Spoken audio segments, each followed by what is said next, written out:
ચાપડ જિલ્લા પંચાયત બેઠકના ભારતીય જનતા પાર્ટીના ઉમેદવાર અંકિતાબેન પરમાર જેને લોકો તરફથી ખૂબ જ સારો એવો પ્રતિસાદ મળી રહ્યો છે।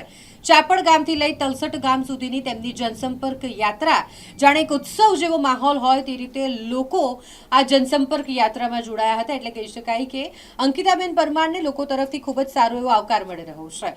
જિલ્લા પંચાયત બેઠક પરથી પોરમાં ઉમેદવાર ભાજપના અંકિતાબેન પરમાર છે, જે પોતાની એક આગવી ઓળખ ધરાવે છે, અને ચાપડથી તાલુકા પંચાયતના જે ઉમેદવાર છે મુકેશભાઈ વસાવા તે પણ પોતાના ટેકેદારો સાથે આ જનસંપર્ક યાત્રામાં જોડાયા હતા। એટલે ચાપડથી લઈને તલસટ ગામ સુધીની આખી જનસંપર્ક યાત્રા અને જેમાં ઘણા બધા લોકો મોટી સંખ્યામાં આ જનસંપર્ક યાત્રામાં જોડાયા હતા। અંકિતાબેન પરમાર કે જેમણે વિસ્તારના લોકો સુધી પહોંચ્યા તેઓ અને ઘર ઘર જઈને લોકોને મતદાન કરવા માટે તેમણે અપીલ કરી હતી અને ભારતીય જનતા પાર્ટીને મત આપવા માટે પણ તેમણે સૌને અપીલ કરી છે।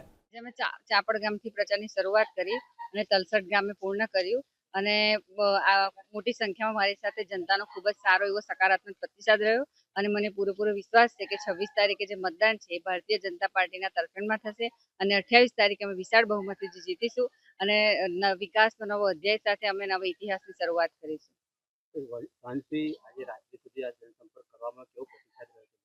ખૂબ જ હમણાં પહેલા પણ કહ્યું કે ખૂબ જ સકારાત્મક પ્રતિસાદ રહ્યો અને મોટી સંખ્યામાં મારી જનતા અને મારી પરિવાર કહું તો પણ એક જ છે। અમે સૌ સાથે મળીને ઘરે ઘરે ડોર ટુ ડોર સંપર્ક કર્યો અને લોકોના આશીર્વાદ મેળવ્યા અને ખૂબ સારો એવો પ્રતિસાદ મળ્યો। જે રીતે જનસંપર્ક કરવામાં આવી રહ્યો છે, અમુક લોકોએ કંઈક સમસ્યાઓનું પણ કીધી હશે, તે માટે તમે શું અમુક લોકોએ સમસ્યા કીધી છે, અત્યાર સુધીમાં અમે સમસ્યાનું નિરાકરણ લાવ્યા છે અને આગળ પણ જ્યારે હું જિલ્લામાં ઉમેદવારી નોંધાવી છે તો જે કંઈ બીજી સમસ્યાઓ હશે તે અમે સારી રીતે પૂર્ણ કરવા પ્રયત્ન કરીશું।